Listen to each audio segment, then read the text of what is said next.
depannya. Kemudian eh, kondisi yang dinilai adalah kondisi revisi yang tidak mengakibatkan perubahan pagu di level satuan kerja. Jadi revisi yang tidak mengakibatkan perubahan pagu di level satker. Kalau misalnya dia ada revisi pagu tetap, tapi pagunya revisi yang masuk kategori pagu tetap ya 2 sekian misalnya 213, tapi dia mengakibatkan perubahan pagu di level satkernya Bapak Ibu itu nggak dihitung. Kita akan lihat ya di ilustrasinya di belakang nanti.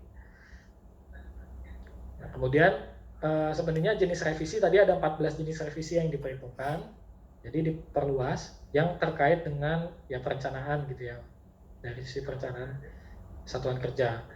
Dalam 1 bulan Bapak Ibu bisa dibilang diberikan jatah gitu ya, 1 kali revisi DIPA. Nah kalau lebih dari 1 kali revisi DIPA yang sifatnya tadi pergeseran dan ada tidak mengakibatkan perubahan pagu di level satker, nah itu nilainya menjadi tidak optimal. Semakin banyak, semakin kecil nilainya Bapak Ibu.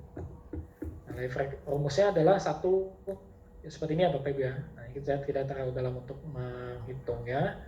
Nah jadi kondisinya Bapak Ibu ya, penilaian IPA revisi DIPA ini utamanya ada 2 kondisi lah gitu Bapak Ibu. Jenis revisinya, jadi pada saat mengajukan ke revisi Kanwil nanti dicatat sebagai revisi apa gitu ya.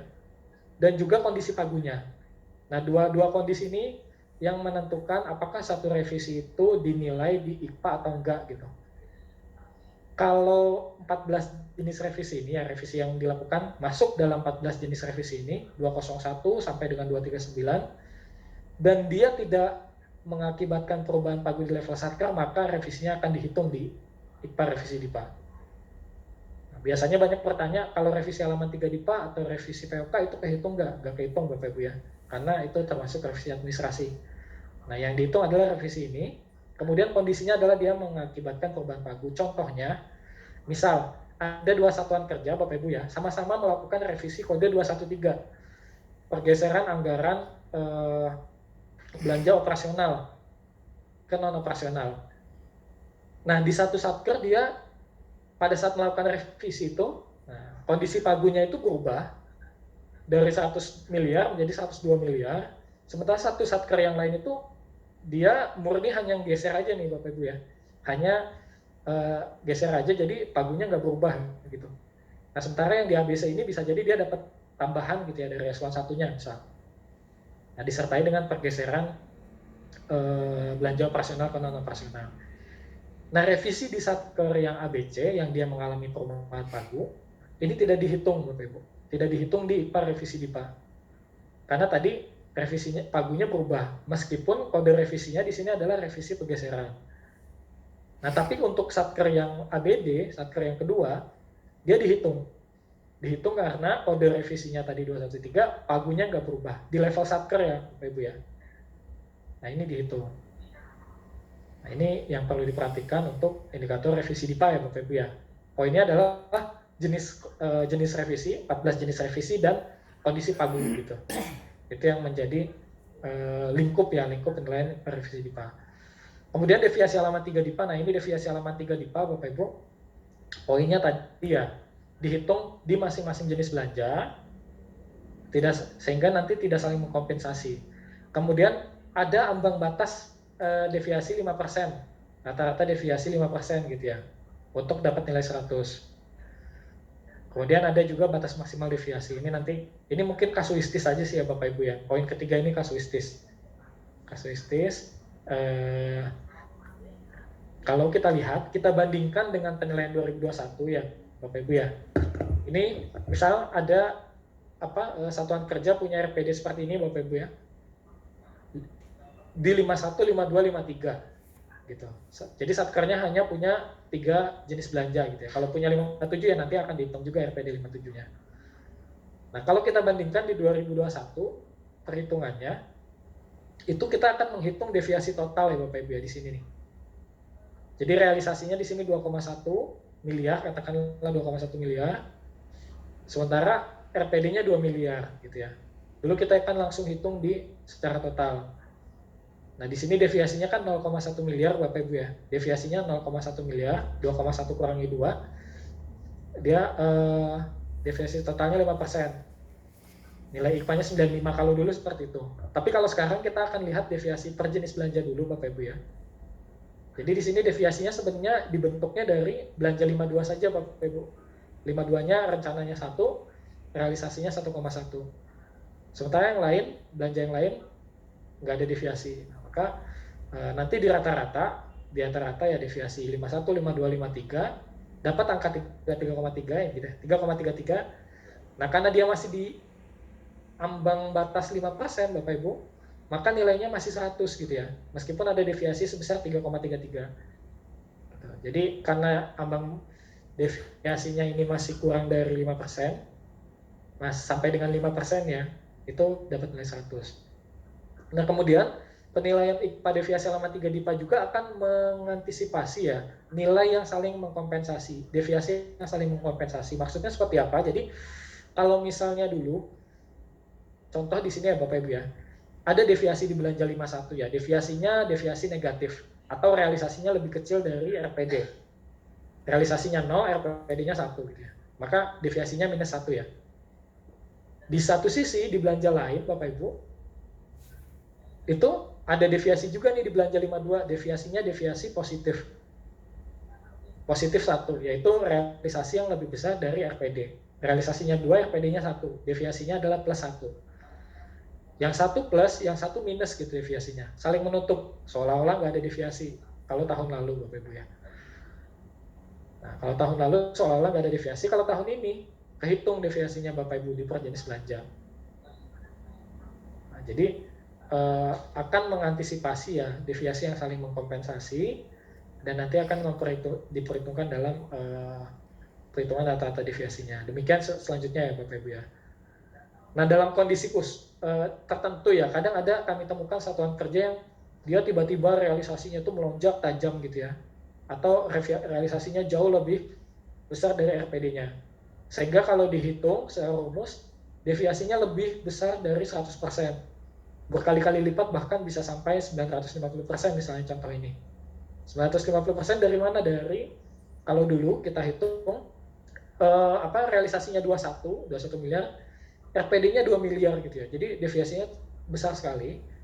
Dan begitu dia muncul deviasi yang sangat besar, nilai kinerjanya langsung anjlok Bapak Ibu. Langsung 0 gitu ya. Nah, meskipun dilakukan perbaikan gitu ya di bulan-bulan berikutnya, tetap nilainya 0. Karena kan nilai deviasinya dihitungnya kan rata-rata Bapak Ibu ya, rata-rata berjalan. Jadi deviasi bulan-bulan sebelumnya itu akan mempengaruhi gitu ya nilai IKPA-nya. Nah, ini kalau kondisinya seperti ini, dia cenderung tidak bisa melakukan perbaikan nilai kinerja. Nah, tapi sekarang kita batasi gitu ya deviasinya itu 100%, sehingga dia nanti di bulan-bulan berikutnya sepanjang dia melakukan perbaikan gitu ya, realisasinya akurat gitu dengan RPD, maka dia akan mengalami perbaikan nilai. Jadi di sini misalnya Bapak Ibu ya, ini turun, kemudian dia naik lagi gitu nilainya. Karena di bulan-bulan berikutnya deviasinya kecil.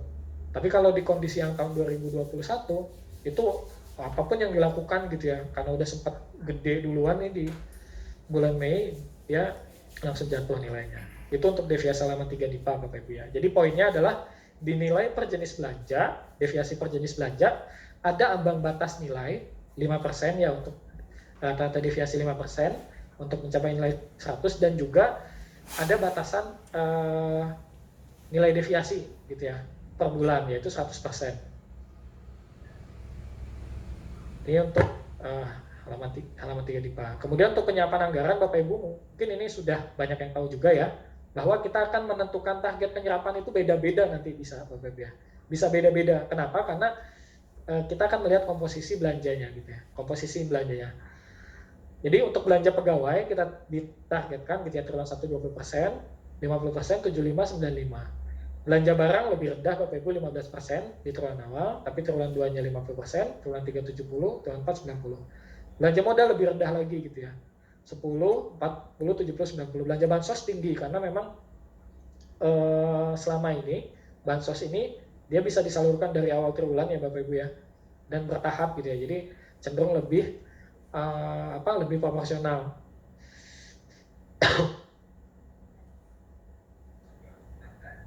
lebih proporsional ya Bapak Ibu ya.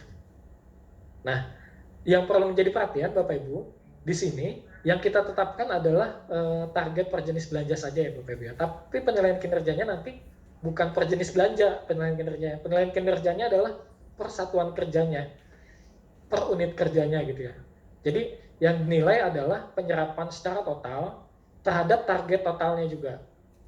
Nah, jadi bukan ini target per jenis belanja itu untuk membentuk target totalnya saja Bapak Ibu. Nah, contohnya misalnya seperti apa? Kita akan coba lihat ya Bapak Ibu ya. Jadi di sini misalnya ada satker, dua satker Bapak Ibu, satker A dan satker B. Satker A itu dia dominannya belanja modal ya Bapak Ibu ya. Belanja modal 300 miliar, 51-nya 100 miliar, 52-nya 200 miliar. Total pagunya 600 miliar.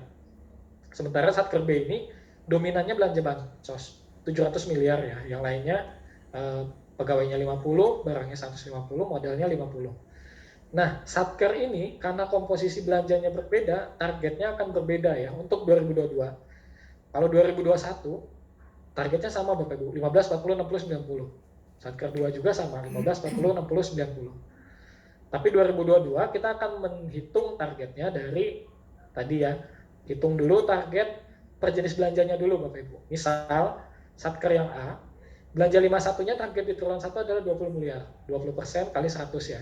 Target triwulan 1-nya kan 20%, triwulan 2 50%, triwulan 3 75%, dan seterusnya.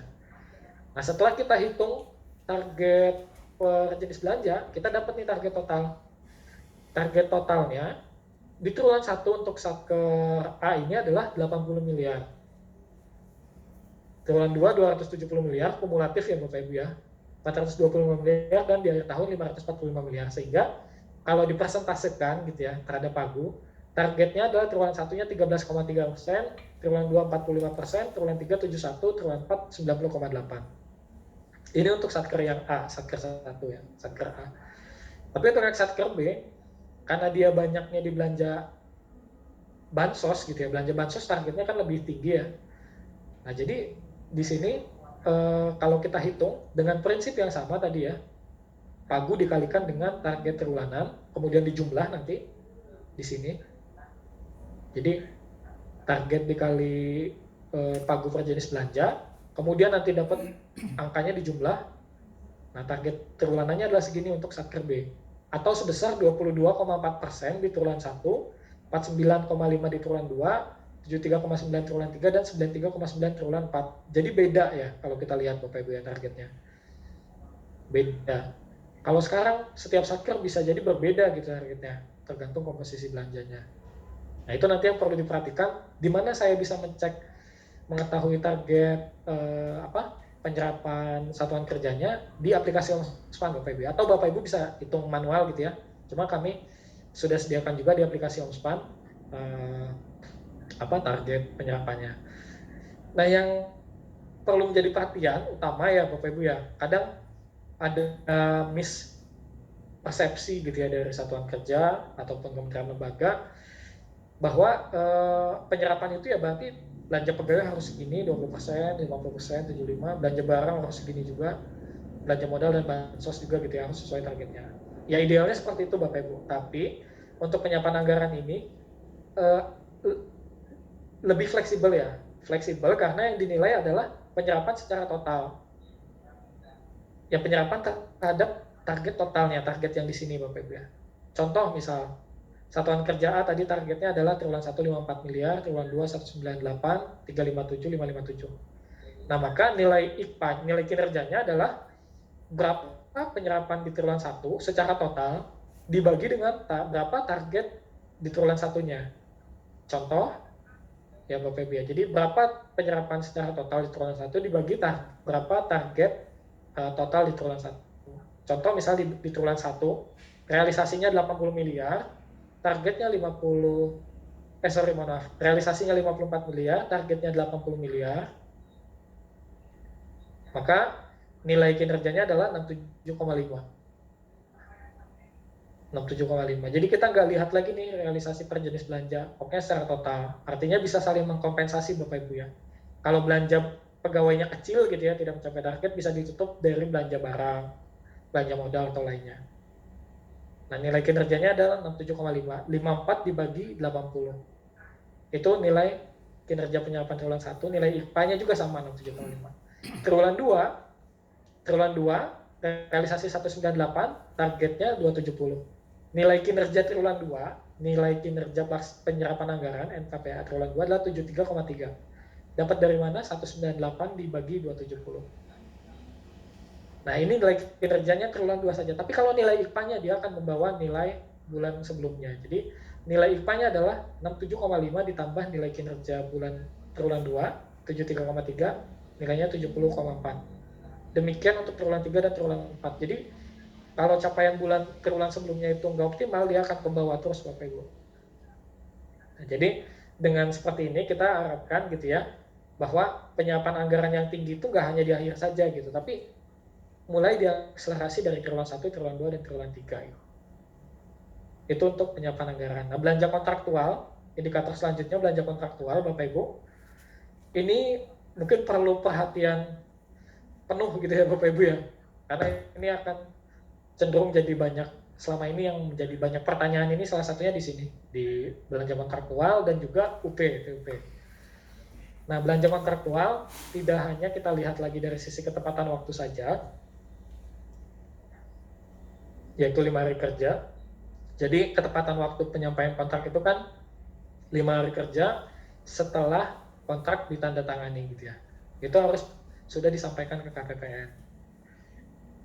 Nah, sekarang kita juga akan menghitung apakah ada kontrak pradipa yang terbit, kemudian apakah satuan kerja melakukan akselerasi untuk kontrak belanja modal yang seharusnya bisa diakselerasi gitu. Jadi nggak semua kontrak belanja modal, tapi ya kontrak belanja modal yang nilainya di atas 50 juta sampai 200 juta. Kalau dia diselesaikan di triwulan 1, dia dapat nilai optimal. Nah, komponen ketepatan waktu atau kepatuhan kami sebutnya, itu bobotnya 40%. Sementara untuk yang akselerasi, untuk kontrak pradipa dan juga belanja 53 ya, akselerasi belanja 53 dia 60%. Nah, ini skemanya mungkin Bapak Ibu ya, skema penilaian indikator belanja kontraktual.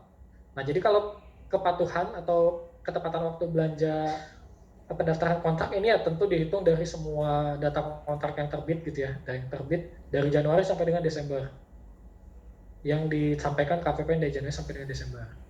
Nah, kemudian ada yang komponen akselerasi pradipa dan juga akselerasi kontrak 53. Nah, kalau untuk yang pradipa Bapak Ibu, kondisinya adalah kontrak itu dihitung sebagai kontrak pradipa kalau tanggal kontraknya sebelum 1 Januari tahun anggaran berkenaan. Jadi dia dihitung sebagai kontrak pradipa kalau tanggal kontraknya sebelum 1 Januari tahun anggaran berkenaan. Misalnya di tahun 2022 ada kontrak yang terbitnya 31 Desember 2021 gitu ya. Yang pasti bukan multi year ya Bapak Ibu ya. Nah, kontrak 2021 dia akan dihitung sebagai kontrak pradipa karena terbit sebelum 1 Januari. Nah, kontrak yang termasuk sebagai kontrak pradipa dia akan dapat nilai 120 Bapak Ibu. Lebih dari 100 nih, bukan 100 tapi 120. Terus kalau misalnya kontraknya nggak diakselerasi gimana dong? Dapat punishment atau nggak? Nggak dapat punishment Bapak Ibu, nilainya tetap 100. Jadi pradipa ini dia konsepnya adalah bonus poin Bapak Ibu ya. Kalau dilakukan dapat bonus, kalau nggak dilakukan tetap dapat nilai. Nilainya berapa? 100 tetap. Jadi ini adalah bonus poin untuk pradipa. Nah, yang kemudian satunya akselerasi kontrak 53. Ini yang kita hitung gitu ya. Objeknya adalah satu kontrak belanja modal yang nilainya di atas 50 juta sampai dengan 200 juta. Nah, itu objeknya ya. Kemudian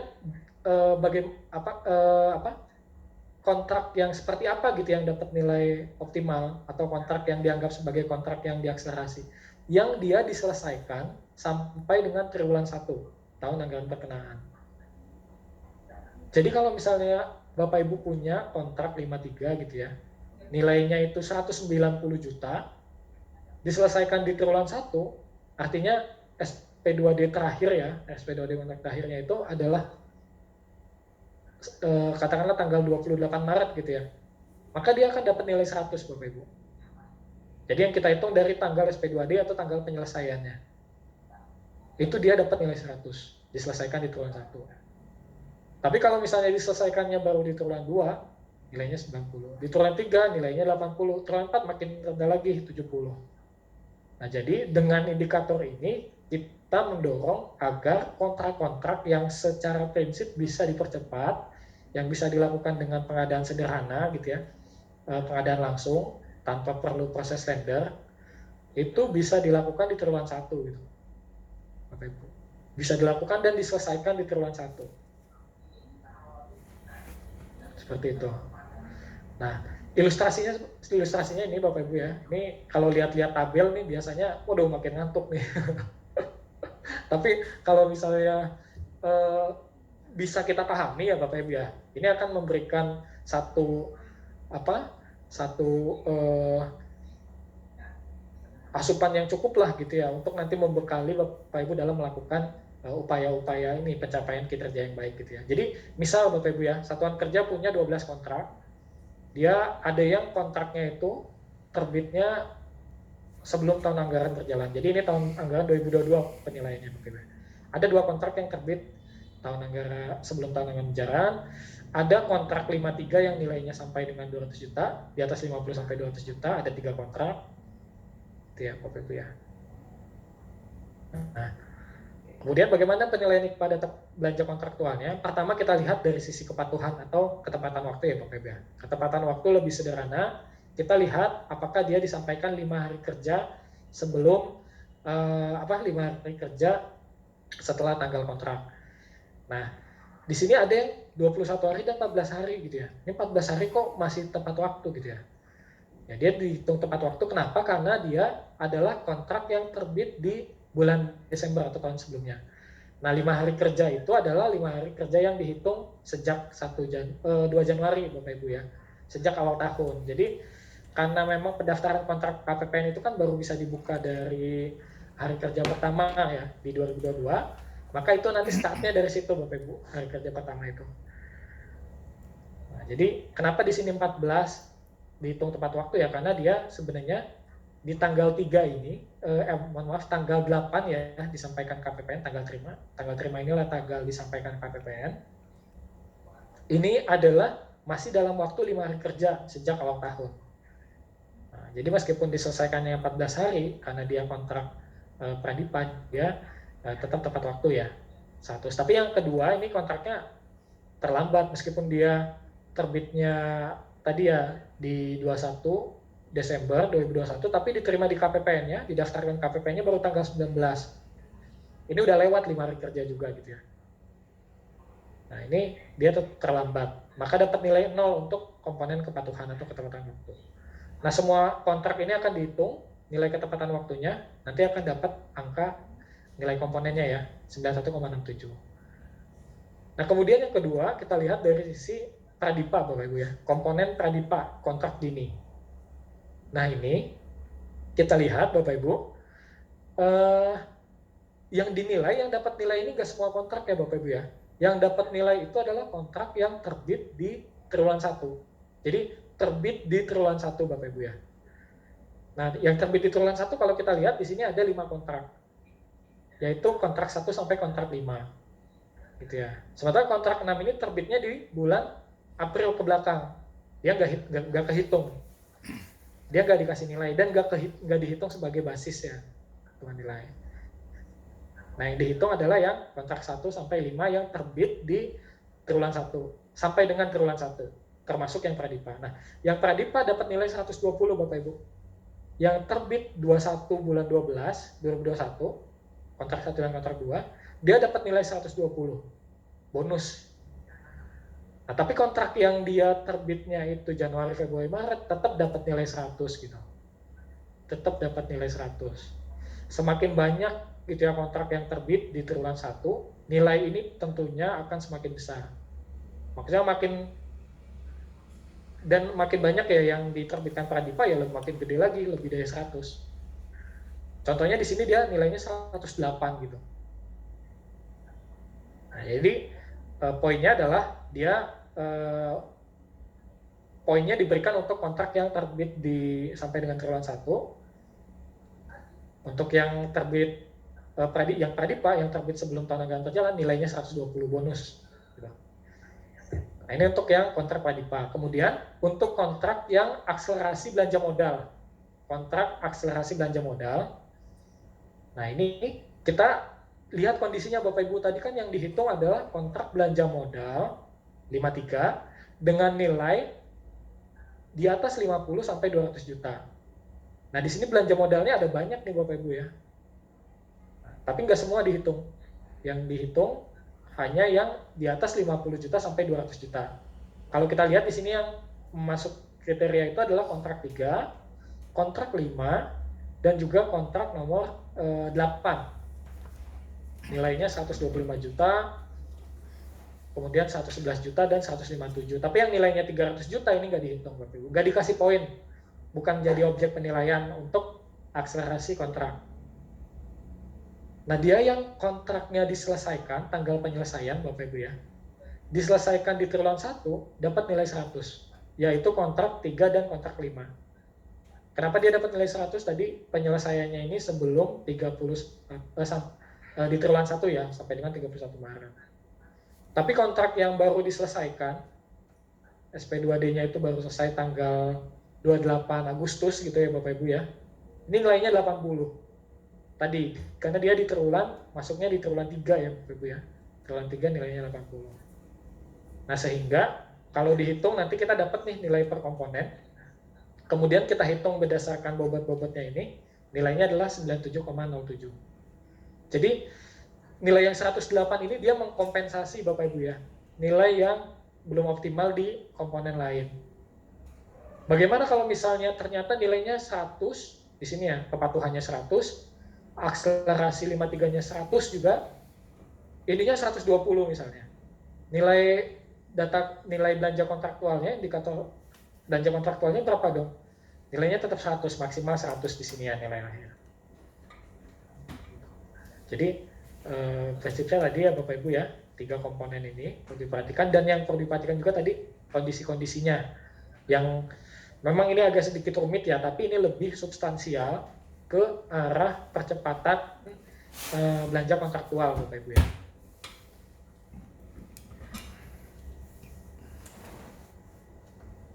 Nah, bagaimana kalau misalnya satuan kerja tidak punya komponen kontrak belanja modal, misal dia kontraknya itu hanya belanja 52 aja gitu ya. Berarti komponen ini kan kita tutup nih, nggak ada nilainya nih. Dia hanya nilainya komponennya dari sini aja 70%.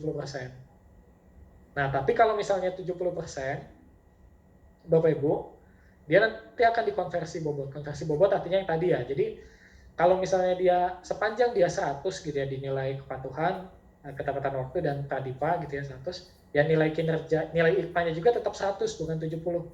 Bukan cuma 70% ini aja gitu ya. Bukan cuma 70 nilainya gitu, tapi tetap 100 karena ada konversi bobot gitu ya. Jadi rentang nilainya tetap antara 0 sampai dengan 100. Itu untuk belanja kontraktual Bapak Ibu. Satu nih yang agak rumit gitu ya. Yang rumit kedua Bapak Ibu, tapi saya yakin bisa dipahami gitu ya. Kemudian bisa dimaknai gitu Bapak Ibu ya. Moga-moga bisa dimaknai. Gitu ya. Yang kedua adalah UP Bapak Ibu ya. UP ini kita tidak hanya memperhitungkan ketepatan waktu, kita hitung persentase GUP, kita hitung persentase setoran. Bobotnya 25% dan 25% gitu ya, bobot komponennya. Nah, kenapa kita hitung persentase GUP? Karena kami menemukan ada 11% satuan kerja ya tahun 2021 itu yang dia GU-nya itu sebulan 50%, sebulan 50%, sebulan 50%. Artinya UP-nya yang diajuin itu kegedean gitu loh, ya. Dia ngajuin UP 1 miliar misalnya gitu ya, dispensasi berarti kan. Tapi ternyata tiap bulan hanya dipakai 500 juta, 500 juta. Nah, itu isunya adalah idle cash gitu ya. Isunya idle cash. Seharusnya kalau misalnya dia cash-nya seperti itu, maka UP-nya nggak usah 1 miliar gitu ya, harusnya 500 juta aja. Gitu. Nah, jadi komponennya ada dari sisi ketepatan waktu 50%. Ketepatan waktu ini kita lihat dari ketepatan waktu pertanggungjawaban UP dan TUP. dari tanggal SP2D-nya. Nah, jadi tanggal SP2D-nya Bapak Ibu ya. Ini sesuai PMK 190 Jungto 178. Jadi artinya Bapak Ibu ya, karena yang dihitung inilah dari tanggal terbit SP2D-nya, ngajuin SPM-nya jangan mepet-mepet Bapak Ibu. 1 bulan gitu ya, ngajuinnya itu jangan pas di akhir bulan gitu. Jangan pas persis 1 bulan, tapi paling tidak 2 hari gitu ya. Atau bahkan kan dengan ketentuan UP itu bisa 50%, ya jangan nunggu sampai sampai 1 bulan penuh gitu ya Bapak Ibu ya. Bahkan di tengah bulan pun itu bisa langsung diajukan KPPN. Itu untuk ketepatan waktu. Nah, ketepatan waktu juga ada penalti nilai. Waduh, apalagi ini. Ini ada penalti loop juga lagi, penalti tendangan bebas, tendangan penalti. Jadi Bapak Ibu, ada penalti nilai. Kalau misalnya satuan kerja itu di akhir tahun gitu ya, tidak menyetorkan sisa UP dan atau TUP-nya, dia akan dikenakan penalti nilai. Jadi kalau dia belum setor, di akhir tahun dia akan kena penalti nilai. Belum setor sampai dengan 31 Desember. Setornya baru 8 Januari bulan berikutnya gitu, 8 Januari ya tahun berikutnya. Nah, itu akan kena penalti nilai. Ini untuk ketepatan waktu. Nanti kita lihat contohnya. Nah, yang kedua persentase GUP, ini adalah persentase GUP disebulankan. Ini dilihat dari berapa sih dalam setahun itu dia efisiensi penggunaan UP-nya ya. Efisiensi penggunaan UP-nya itu yang dinilai. Kemudian setoran TUP ini dilihat dari persentase setoran TUP dalam setahun. Kalau semakin besar gitu ya persentase setoran TUP-nya, artinya akurasi TUP-nya semakin rendah, ya nilainya semakin kecil. Kalau nggak ada setoran, nilainya 100. Kalau setorannya 10%, nilainya 90. Setorannya 20%, nilainya 80 gitu. Seperti itu Bapak Ibu. Nah, ini kita fokus di persentase GUP disebulankan karena ini yang biasanya menjadi pertanyaan atau cukup agak rumit ya Bapak Ibu ya. Tapi sebenarnya kalau kita pahami prinsipnya maka kita bisa nangkep gitu ya rumusnya gitu ya. Jadi prinsipnya seperti ini Bapak Ibu. UP itu adalah uang persediaan ya yang diberikan untuk memenuhi kebutuhan operasional satuan kerja yang tidak bisa dibayarkan dengan LS dalam 1 bulan gitu ya. Tidak bisa dibayarkan dengan LS dalam 1 bulan, itu dikasih UP. Artinya UP itu seharusnya habis dalam 1 bulan gitu ya. UP 100 juta misalnya Bapak Ibu ya, itu harusnya dalam 1 bulan itu dia harus di-revolving lagi gitu. Nah, kalau misalnya UP-nya 100 juta, kemudian sebulan itu dia cuma bisa pakai 50 juta, contohnya sama kayak tadi ya, 50 juta gitu dalam setahun itu ya 50 juta, 50 juta, 50 juta, berarti UP-nya kegedean gitu. Nah, persentase GUP disebulankan itu adalah komponen yang akan menghitung optimalisasi atau efisiensi penggunaan UP ya, UP yang diajukan oleh satuan kerja. Rumusnya apa? Rumusnya adalah di persentase GUP, berapa jumlah proporsi GU ya dibandingkan dengan uang persediaannya dikali dengan faktor hari. Faktor hari ini jumlah hari dalam sebulan dibagi rentang waktu SP2D GUP. Nah, tapi ini kalau cuma baca rumus saja kita pasti akan kebingungan Bapak Ibu ya. Kita ilustrasikan saja Bapak Ibu. Misal, satuan kerja ini punya UP 100 juta.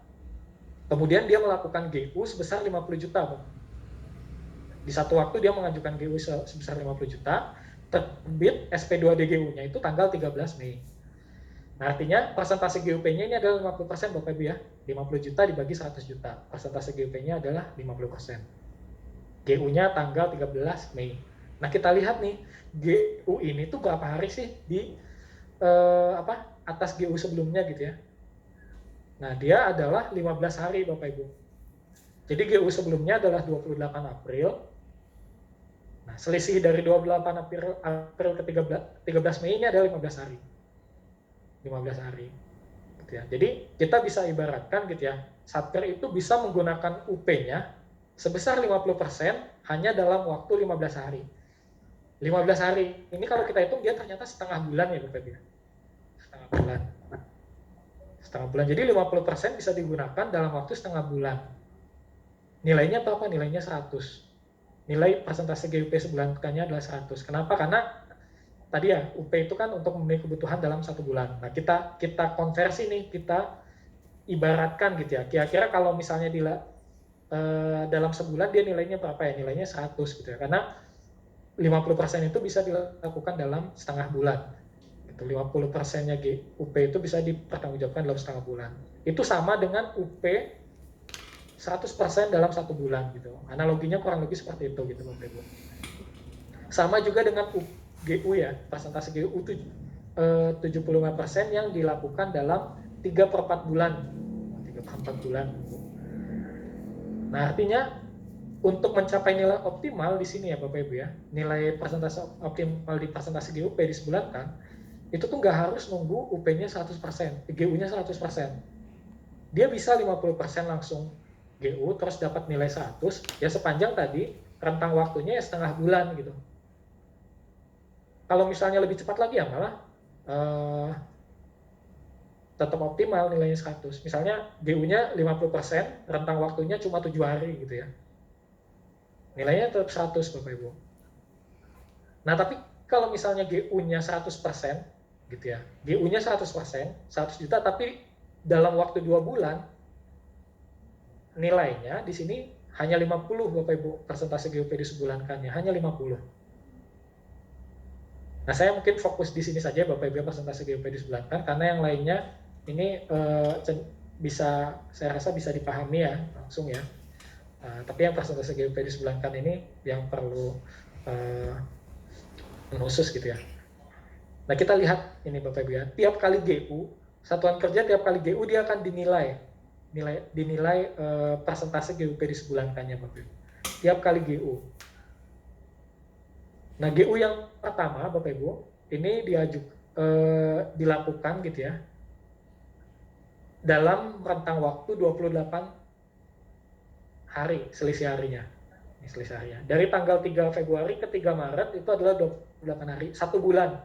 Nah, 1 bulannya itu nggak selalu 30 hari ya Bapak Ibu ya, bisa 31 hari, bisa 28 hari ini misalnya di tahun 2022. Karena 1 bulan itu kita hitungnya tanggal ke tanggal. Nah, GUP tanggal 3 Maret ini, dia tepat 1 bulan. 1 bulan dalam hal ini 28 hari.